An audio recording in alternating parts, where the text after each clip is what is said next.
Salam damai sejahtera saya ucapkan kepada Bapak Ibu Saudara yang kasih dalam Tuhan dimanapun Anda berada. Anda bersama dengan saya Dr. Stephen Ansen Leo, dan kita bersama di Radio Berita Klasik 828 AM. Anda berada di stasiun yang tepat, dan kalau Anda rindu untuk mendapatkan pengajaran firman Tuhan dari Alkitab yang sungguh-sungguh mendalam, yang bisa membangun jiwa Anda, maka Radio Berita Klasik 828 AM adalah tempat yang terbaik bagi Anda. Acara kita malam ini, seperti biasa dari Senin sampai Jumat pukul 9 malam adalah Mutiara Kebenaran. Dan dalam acara Mutiara Kebenaran ini kita sudah sampai ke dalam Imamat pasal yang ke-20. Kita sudah bergerak dari satu pasal demi satu pasal. Kita sudah sampai pada Imamat pasal yang ke-20. Ada 27 ayat di seluruh pasal ini, dan kita akan membahasnya.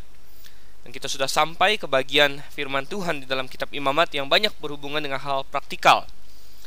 Kalau di bagian-bagian awal Imamat kita banyak berhubungan dengan pasal-pasal yang teoritis, yang menceritakan bagaimana korban bakaran itu harus dilakukan, apa yang dipercikkan sekian kali, di mana bagian mana dari domba yang dibakar untuk Tuhan dan lain sebagainya. Bagian-bagian yang sangat teoritis tentunya. Tetapi kini kita sudah sampai ke bagian-bagian yang sangat-sangat praktikal, berbicara mengenai berbagai hal di masyarakat, berbagai hukum mengenai apa yang boleh dilakukan, apa yang tidak boleh dilakukan. Dan pasal 20 ini kita akan melihat berbagai hukuman yang Tuhan berikan. Oke, untuk menghemat waktu kita akan masuk, kita buka Alkitab kita ke Imamat pasal 20. Sebelumnya kita berdoa dulu. Kita tidak lupa berdoa setiap kali kita memulai acara kita, karena kita tahu bahwa firman Tuhan yang ditulis oleh Roh Kudus hanya dapat dimengerti dengan benar dengan bantuan Roh Kudus. Terlepas dari Tuhan, tidak ada seorang pun yang bisa mengerti firman Tuhan dengan sebenar-benarnya. Oke, kita tundukkan kepala. Bapa di surga, kami ucap syukur Engkau sudah memimpin kami. Kami sudah melalui satu hari penuh dengan aktivitas, dan di penghujung hari ini ya Tuhan, kami sebentar akan membaca firman-Mu. Kami bukan hanya membacanya, kami ingin mengetahuinya lebih dalam, dan kami ingin melakukannya dalam kehidupan kami.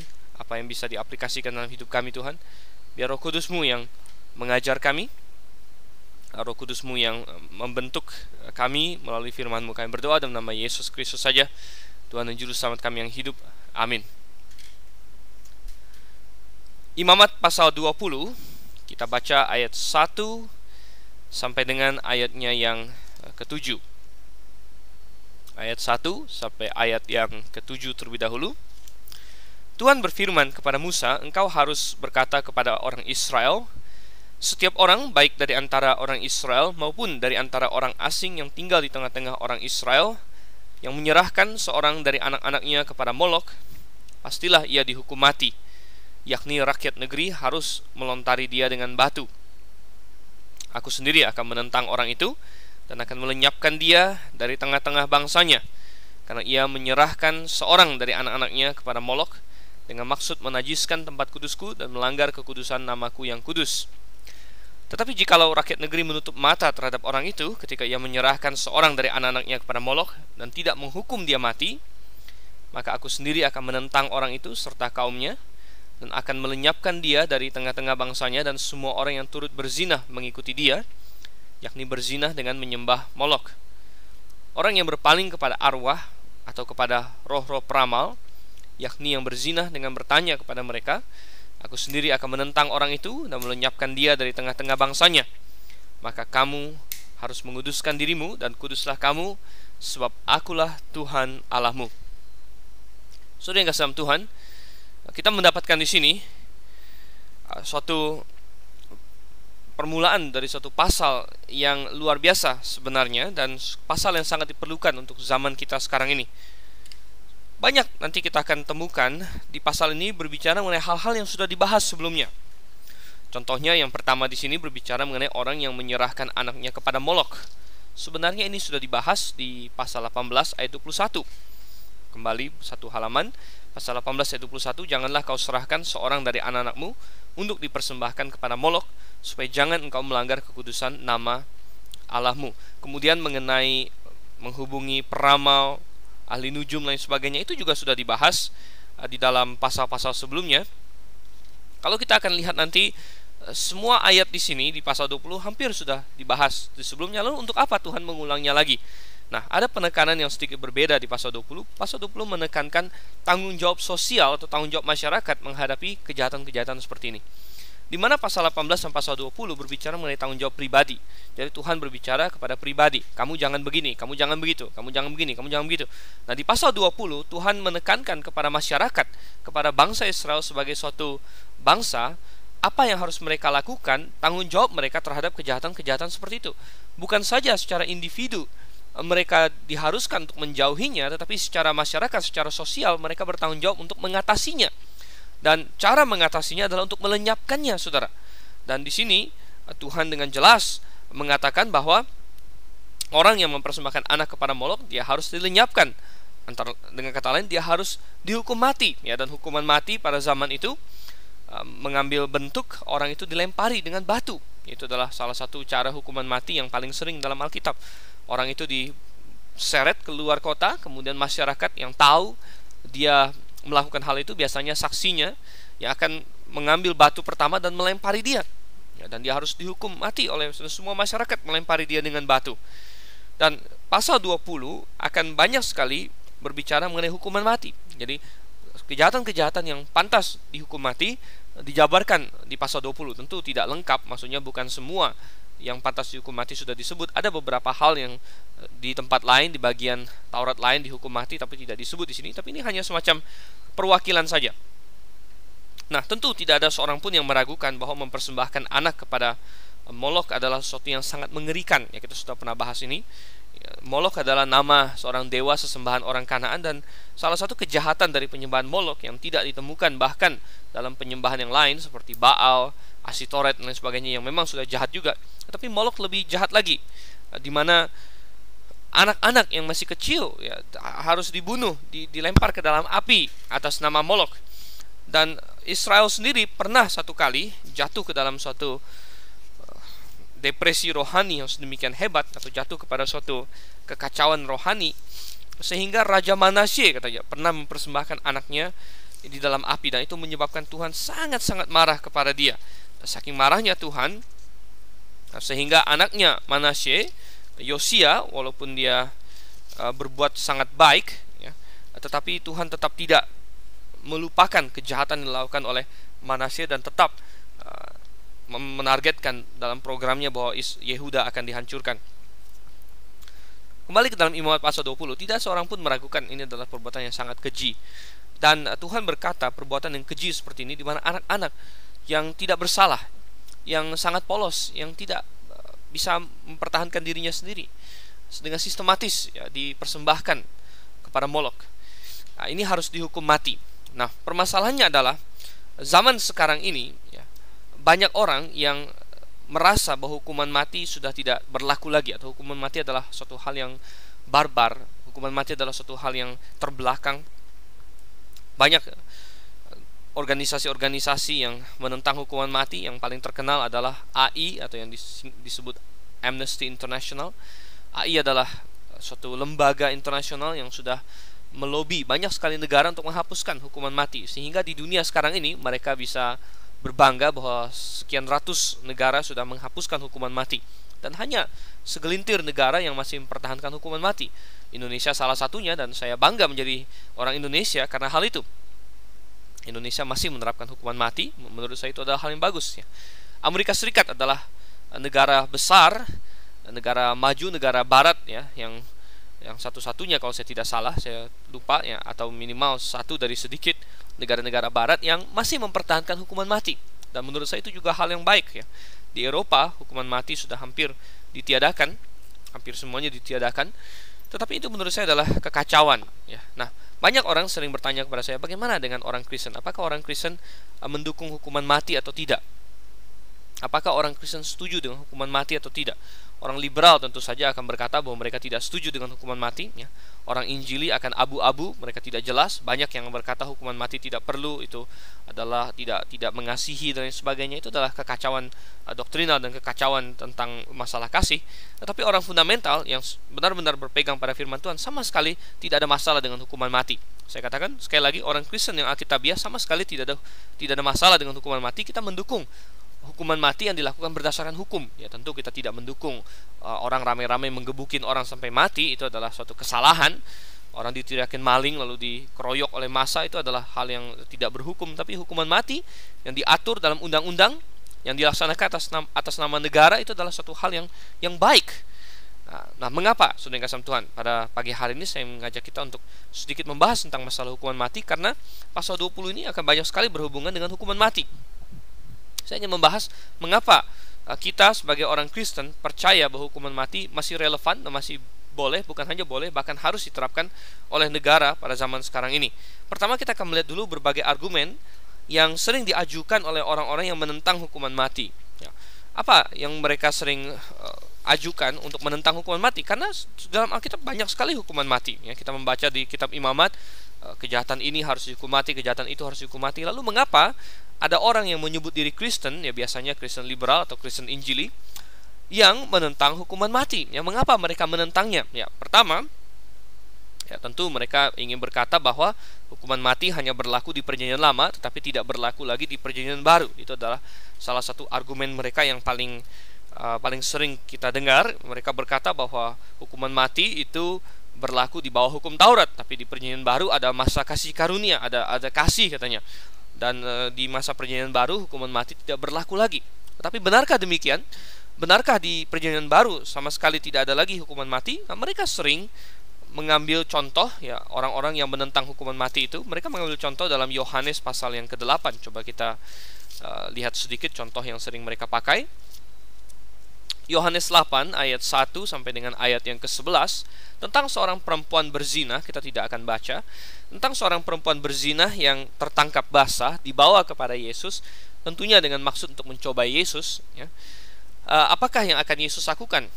Dan mereka sengaja berkata di ayatnya yang ke-5 bahwa Musa memerintahkan kita untuk melempari perempuan-perempuan yang demikian. Jadi mereka mengacu kepada hukum Taurat di sini. Ada hukuman mati bagi seorang penzina dalam hukum Taurat, dan mereka membawa seorang perempuan berzina pada Yesus. Ini wanita sudah berzina, dia harus dilempari batu, apa menurutmu? Dan ini adalah suatu jebakan sebenarnya. Mengapa, saudara? Ini suatu jebakan karena kalau Yesus berkata jangan hukum dia mati, maka mereka bilang bahwa Yesus menentang hukum Taurat. Kalau Yesus bilang hukum dia mati, dan mereka mulai melempari dia dengan batu dan dia mati, maka Yesus akan dilaporkan kepada pemerintah Romawi, karena pemerintah Romawi telah menerapkan hukum bahwa tidak boleh ada bangsa manapun yang menghukum mati orang tanpa pengadilan Romawi atau tanpa mendapat persetujuan dari pemerintah Roma. Jadi mereka ingin menangkap dan menjebak Yesus antara hukum Taurat dengan hukum Romawi. Tetapi yang Yesus lakukan tentu, ya, Yesus jauh lebih berhikmat, dan Yesus tahu tujuan hati mereka, dan mereka tidak sungguh-sungguh ingin menegakkan hukum Taurat, ya. Mereka bukan membawa perempuan itu karena mereka begitu cinta kesucian. Mereka membawa hanya untuk menjebak Yesus. Buktinya adalah mereka sama sekali tidak peduli dengan laki-laki yang tertangkap itu. Mereka hanya membawa seorang perempuan. Padahal kalau dia tertangkap basah, mestinya dia tertangkap basah dengan seorang laki-laki.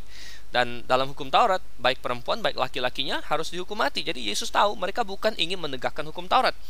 Dan kalau mereka benar-benar ingin menegakkan hukum Taurat, mereka harus membawa laki-lakinya, tapi mereka hanya membawa perempuannya saja. Dan ini berarti mereka ini bukan demi hukum, ini adalah suatu jebakan.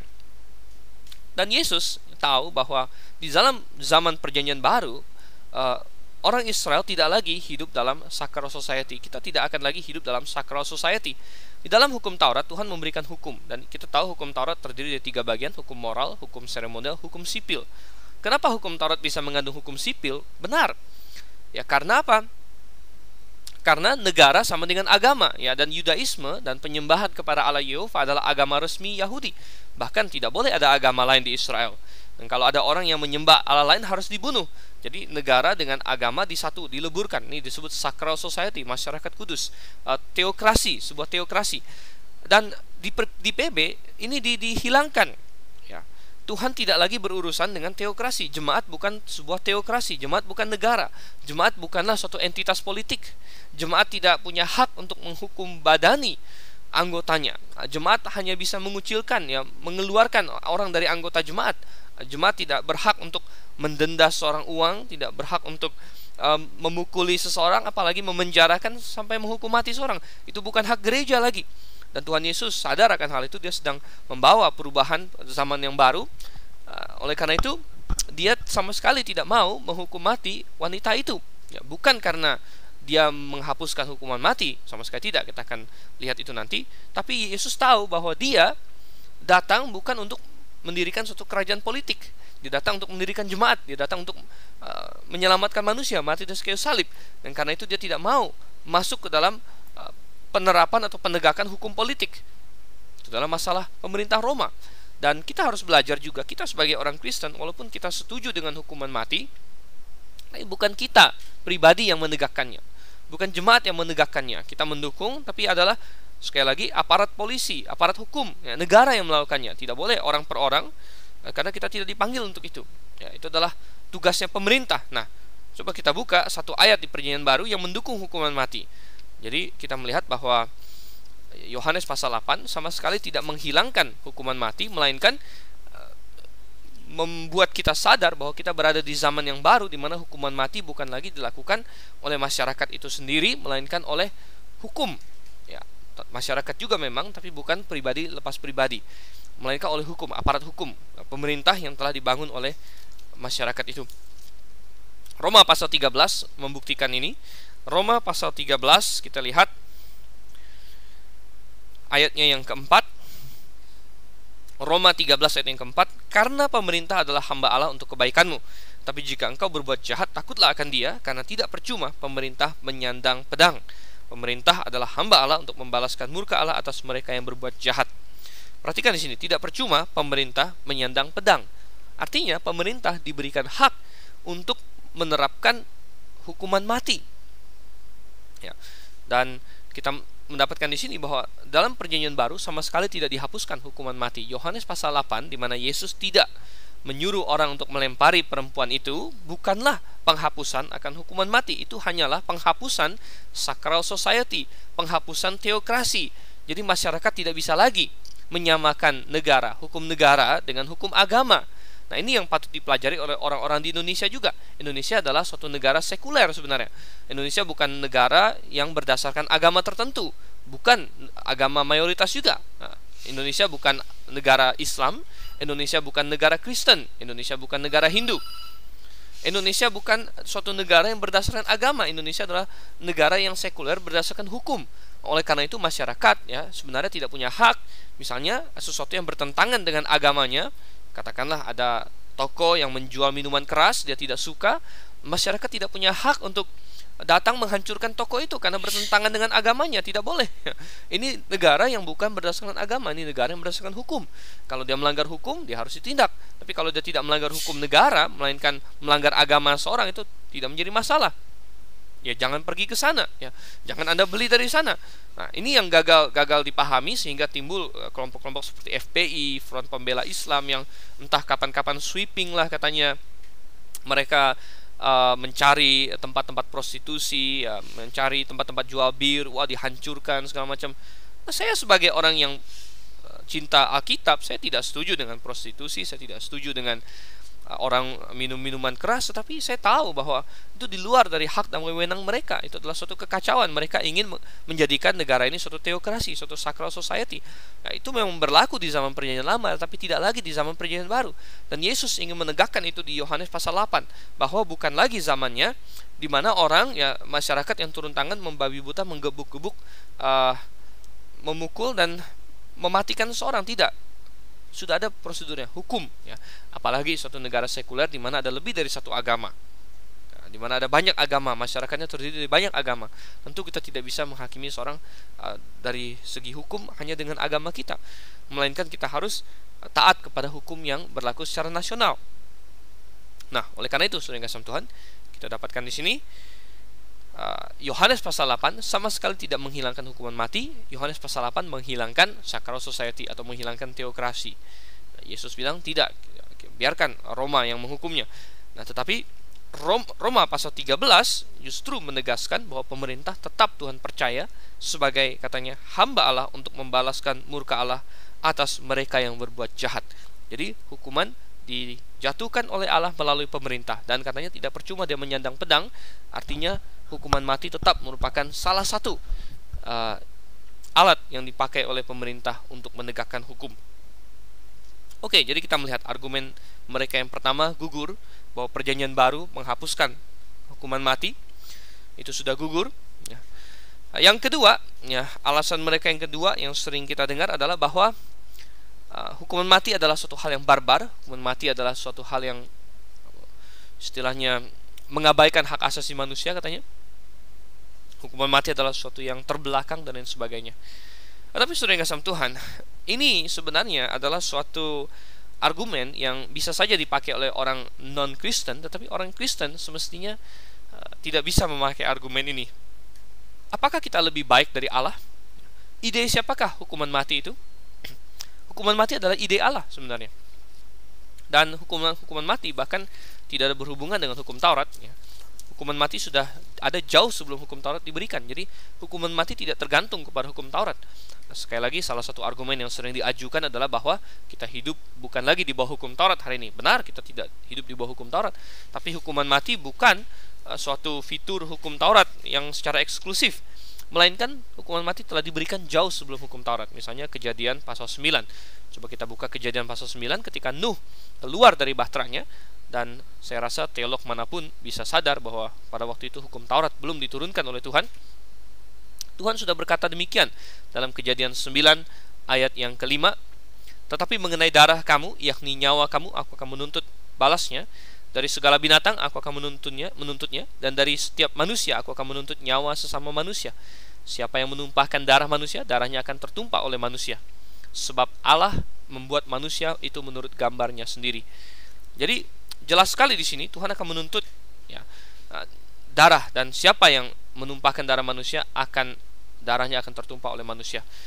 Banyak teolog yang telah melihat ayat ini sebagai basis bahkan terbentuknya suatu negara, basis adanya pemerintahan, karena pemerintahan pada dasarnya adalah suatu penegakan hukum, suatu sistem penegakan hukum. Ketahuilah bahwa tugas utama pemerintah bukanlah membantu kita dalam bidang ekonomi, tugas utama pemerintah bukanlah membantu kita dalam bidang edukasi, tugas utama pemerintah bukanlah untuk membantu kita misalnya menjalankan panti asuhan dan sebagainya. Itu bisa dilakukan oleh masyarakat sendiri kalau perlu. Tugas utama pemerintah adalah untuk menegakkan hukum. Tugas pemerintah yang paling nomor satu adalah untuk menjadi hamba Allah, untuk menjadi hakim, untuk penegak hukum. Itu adalah tugas utama pemerintah. Dan kalau tugas itu gagal, saya tidak peduli semua tugasnya yang lain entah begitu baiknya, maka pemerintah itu telah gagal di hadapan Allah. Jadi sebenarnya hukuman mati telah ada jauh-jauh sebelum hukum Taurat. Dan sekali lagi kita bertanya, siapa yang memiliki ide tentang hukuman mati? Bukan manusia, Allah sendiri. Allah lah yang pertama kali berbicara mengenai hukuman mati. Darahnya akan tertumpah oleh manusia, katanya. Jadi apakah kita lebih baik dari Allah kalau kita mengatakan hukuman mati menghilangkan hak asasi manusia dan lain sebagainya? Sama sekali tidak. Hukuman mati adalah ide Allah sendiri. Kita tidak melanggar apapun kalau kita melakukan hukuman mati yang sesuai dengan prinsip-prinsip yang Tuhan berikan, di mana itu adalah prinsip hukum, bukan sembarangan, bukan acak, bukan karena amarah sesaat, tapi melalui proses hukum orang itu terbukti bersalah, dia dihukum mati karena melanggar hukum. Maka itu adalah hal yang wajar sekali, ya. Berbicara mengenai hak asasi manusia, ya, orang itu kehilangan hak ketika dia sudah melakukan pelanggaran tertentu, ya. Toh banyak orang memenjarakan orang lain, itu juga pelanggaran hak sebenarnya, saudara. Saya punya hak untuk berjalan kemanapun saya pergi, ya. Saya punya hak untuk pergi ke sana, saya punya hak untuk pergi ke sini. Namun kalau saya melakukan suatu tindak kejahatan tertentu, saya dipenjara, saya kehilangan sebagian hak-hak saya. Ya benar, dan tidak ada seorang pun yang protes, ya. Oleh karena itu sampai dengan tingkat pelanggaran tertentu, orang itu kehilangan hak untuk hidup bahkan. Itu adalah hal yang wajar, ya. Dan kebanyakan orang yang menentang hukuman mati adalah orang-orang yang belum pernah merasakan kejahatan itu menyentuh dia secara pribadi, ya. Mudah saja untuk berkata, oh jangan hukum dia mati, ya. Oh, itu sangat jahat sekali menghukum orang mati kalau misalnya bukan anak Anda yang dibunuh. Coba kalau Anda sebagai orang tua, Anda punya seorang remaja putri umur 17 tahun misalnya, Dia jalan-jalan dengan pacarnya, ya. Mungkin sebentar lagi mereka akan melangsungkan pernikahan, ya. Kemudian ada penjahat yang datang membunuh calon suami dari anak Anda, anak perempuan Anda, kemudian ramai-ramai memperkosa anak Anda sehingga dia sampai gila dan dia kembali kepada Anda dengan bukan saja tubuh yang terluka, namun batin yang terluka, dan dia menjadi gila dan harus dimasukkan ke suatu lembaga untuk orang-orang gila, ya. Sementara penjahatnya cengengesan, ya, dan ditangkap polisi, dan apa yang dia dapatkan? 20 tahun penjara, ya. Wow, saudara yang kasih Tuhan. Bukan saja mereka telah melenyapkan nyawa seseorang, ya, mereka telah memperkosa dan menghancurkan hidup seorang yang lain. Dia telah mematahkan hati orang tua yang begitu ini. Kalau itu anak Anda, saya rasa Anda akan berkata, ya saya setuju hukuman mati, ya.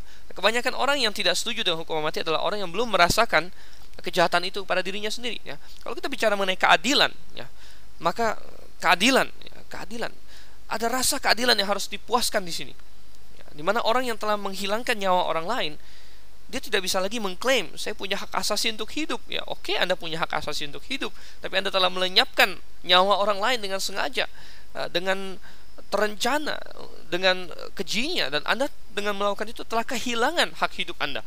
Atas dasar siapa? Atas dasar Tuhan, ya. Karena Tuhan telah mengizinkan itu dalam firman-Nya. Sekali lagi, kita sebagai orang Kristen tentunya kita harus berpatok pada Alkitab, dan Alkitab dengan tegas memperbolehkan hukuman mati.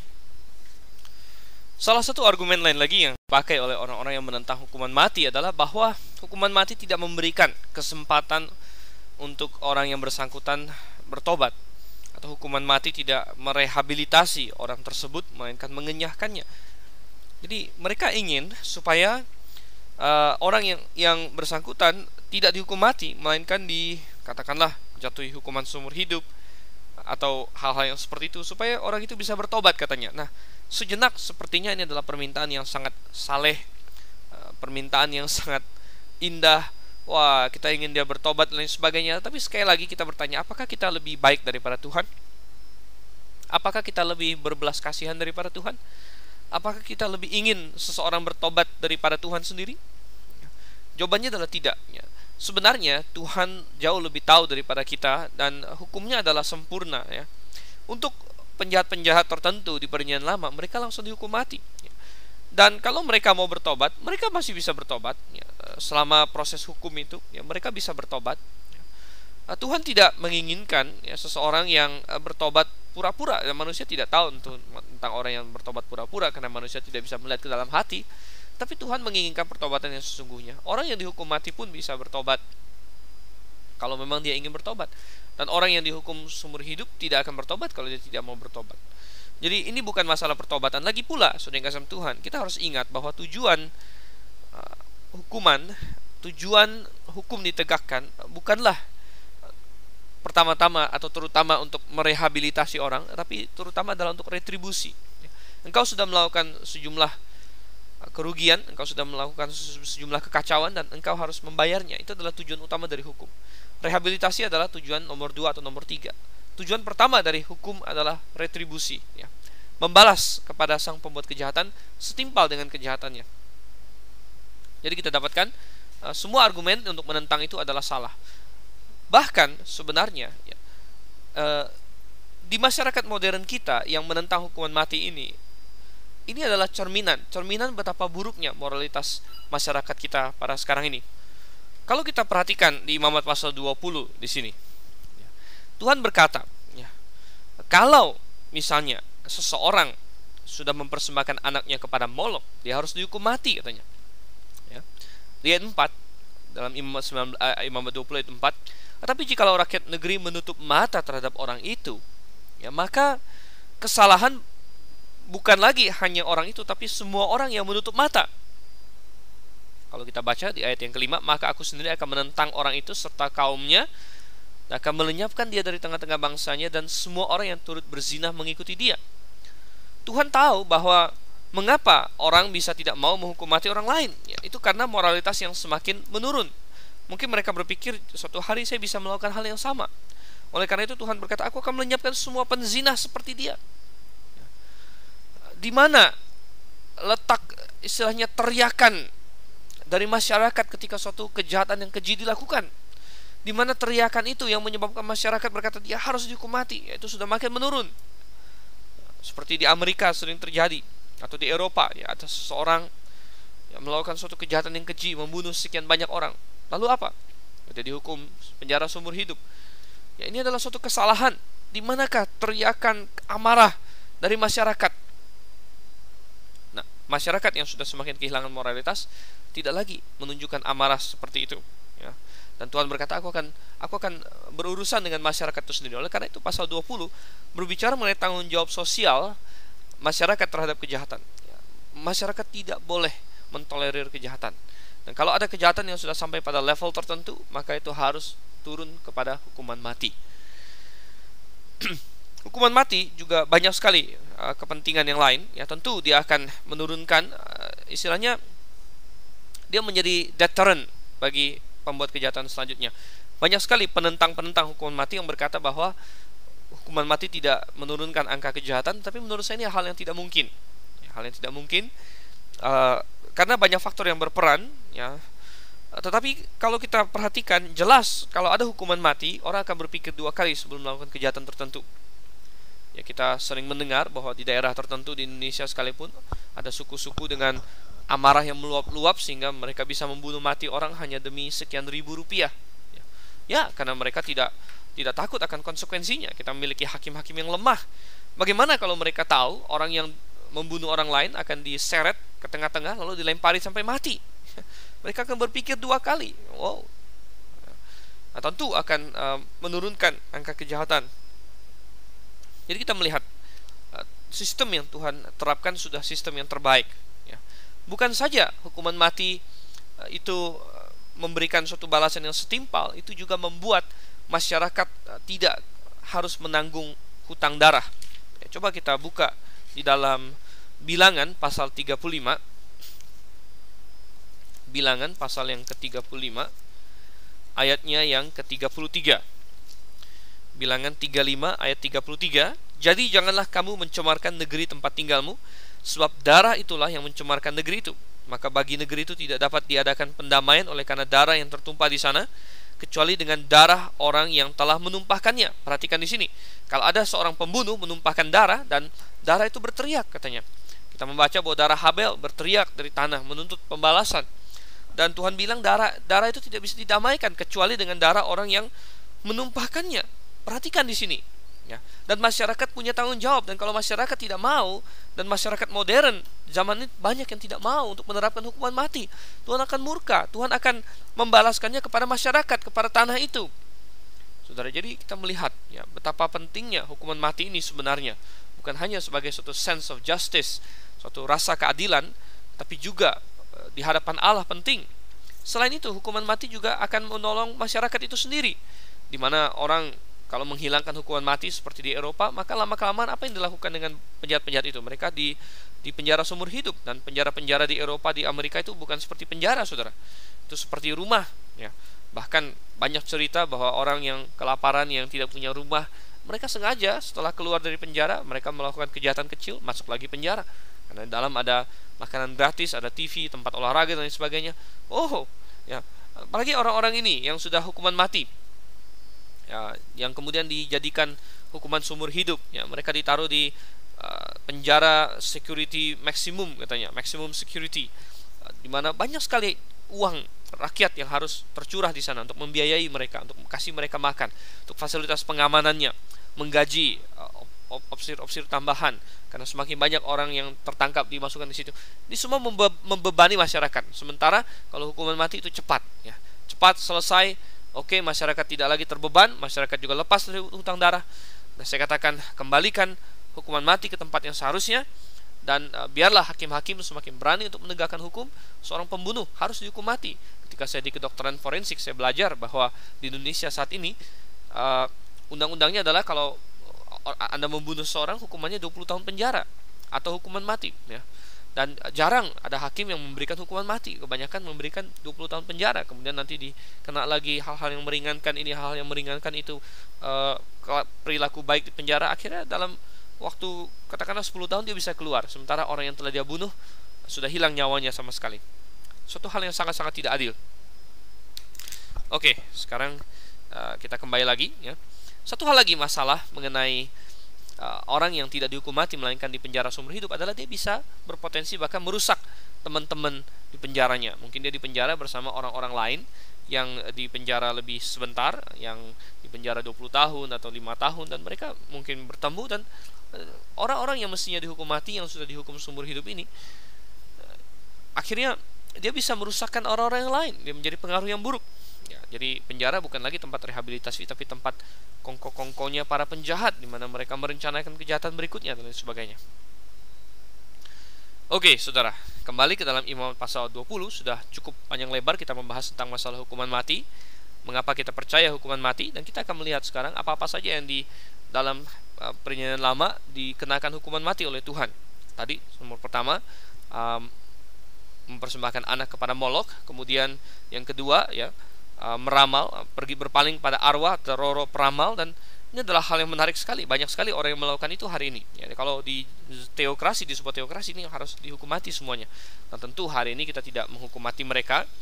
Dan ada banyak hal-hal di sini yang hari ini tidak kita hukum mati karena kita bukan dalam teokrasi ya.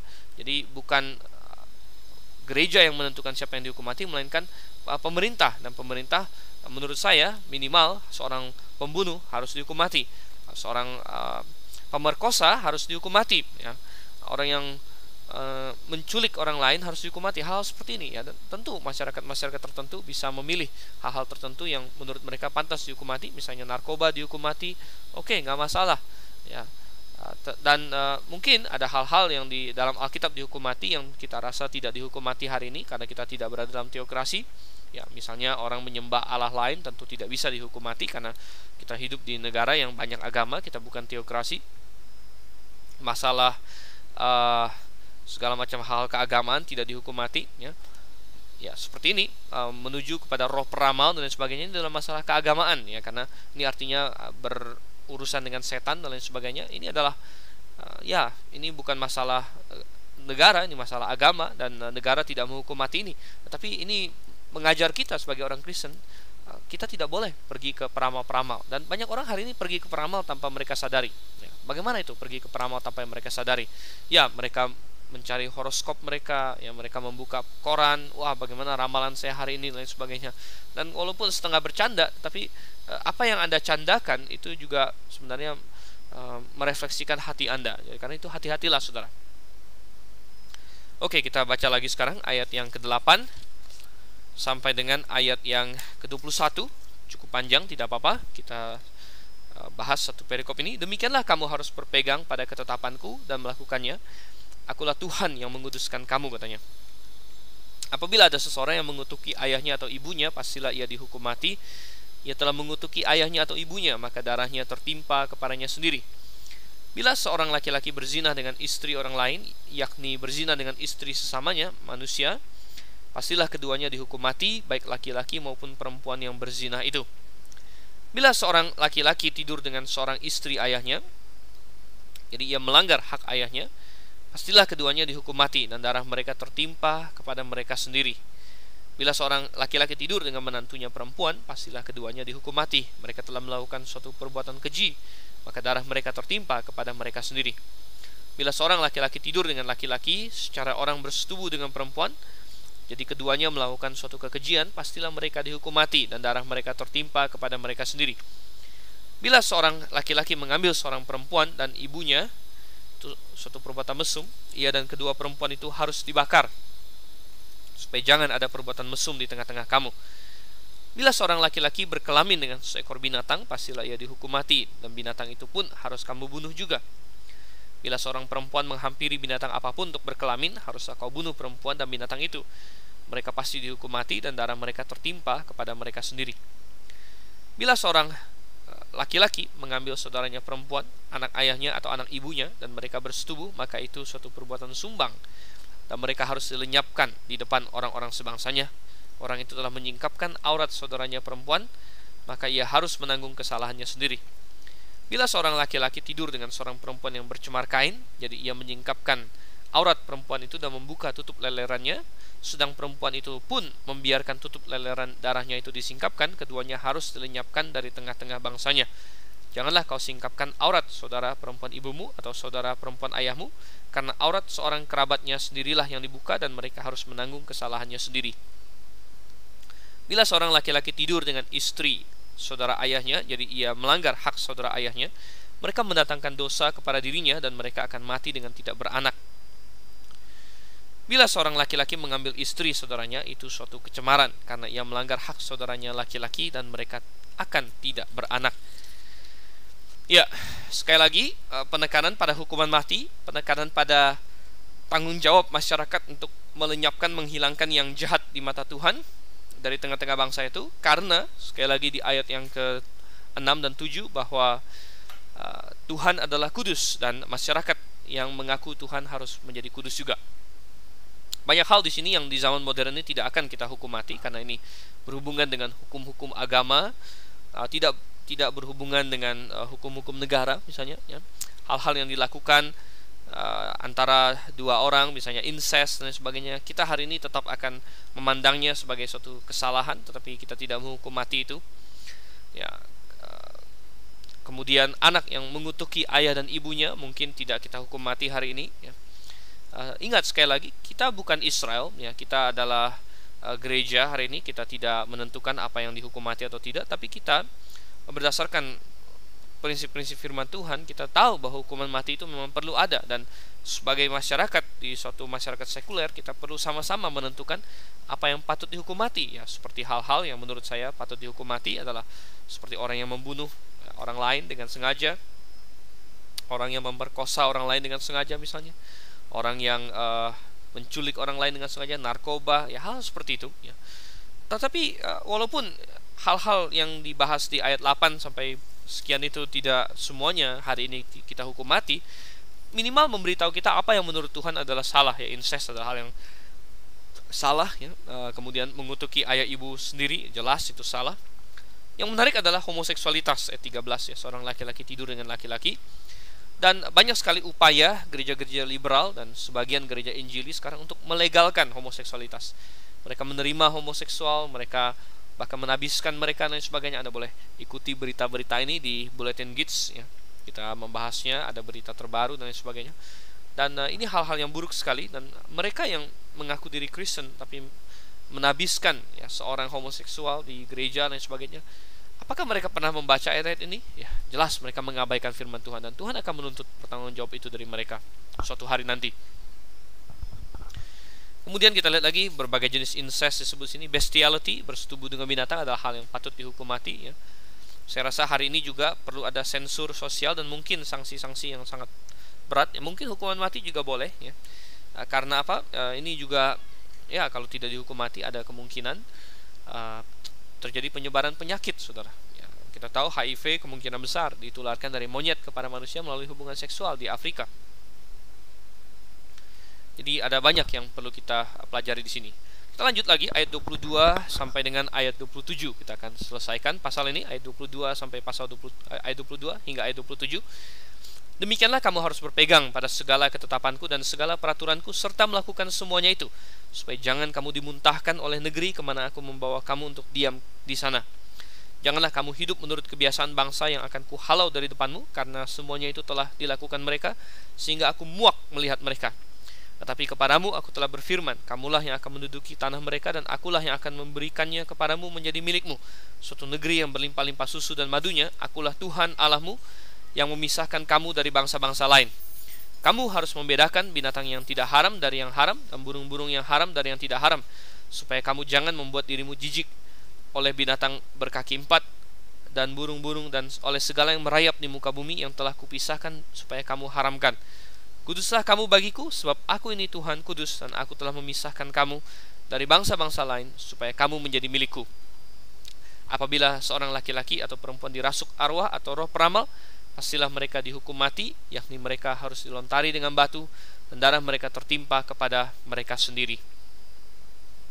Satu hal yang Tuhan tekankan adalah bahwa bangsa Kanaan yang akan Tuhan halau dari hadapan Israel melakukan semua kejahatan-kejahatan itu, dan tentu mereka tidak menghukum mati penjahat-penjahat yang melakukan semua ini ya karena ya mereka turut melakukannya. Dan Tuhan tahu adalah suatu langkah dari kita tidak begitu marah dengan suatu kejahatan, yaitu tidak menghukum matinya, dengan mulai mentolerirnya, dengan mulai menyukainya, dan akhirnya sampai dengan melakukannya. Itu semua adalah tahapan-tahapan linear yang akan terjadi.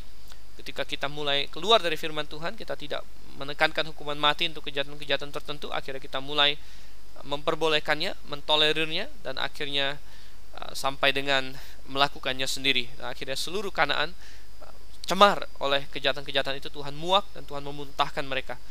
Dan Tuhan berkata pada Israel, kamu adalah umat yang kudus bagiku, karena aku sudah memisahkan kamu dari bangsa-bangsa lain. Ingat, kata kudus memiliki pengertian dasar terpisah. Dan ilustrasi yang demikian hebat dari ayat itu. Dan pasal ini ditutup dengan peringatan lagi agar tidak seorang pun dirasuk oleh roh jahat. Ini adalah rasukan yang disengaja, yang diundang, ya, seorang nenek sihir, seorang tukang ahli nujum. Kalau di Singkawang, di kalangan Tionghoa ada Cap Gomeh, di situ ada Lok Tung, ya, di mana orang kerasukan, ada kuda lumping, lain sebagainya. Ini semua adalah hal-hal yang sangat-sangat Tuhan benci dan berurusan dengan roh jahat, dan Tuhan berkata semua yang melakukan seperti itu harus dilenyapkan. Ini menjadi suatu hal yang perlu kita camkan. Intinya di pasal 40 pasal 20 di sini kita belajar tentang tanggung jawab kita. Walaupun kita pribadi tidak melakukan kejahatan, tapi apa tanggung jawab kita sebagai masyarakat? Kita harus menegakkan hukum, kita harus mendukung masyarakat yang penuh hukum. Dan ketika saya sedang merekam pasal ini, kita sebentar lagi akan melakukan pemilihan presiden di tahun 2009 ini, pemilihan presiden RI. Siapa yang perlu kita pilih? Ya, sekali lagi, pemerintah yang diinginkan Tuhan adalah pemerintah yang menegakkan hukum, karena itulah tugas utama mereka. Baik, kita akan lanjutkan pembahasan kita. Ada topik-topik lain lagi dalam kitab Imamat yang menarik, pasal 21 selanjutnya. Sampai ketemu kembali, sampai jumpa, selamat malam, Maranatha.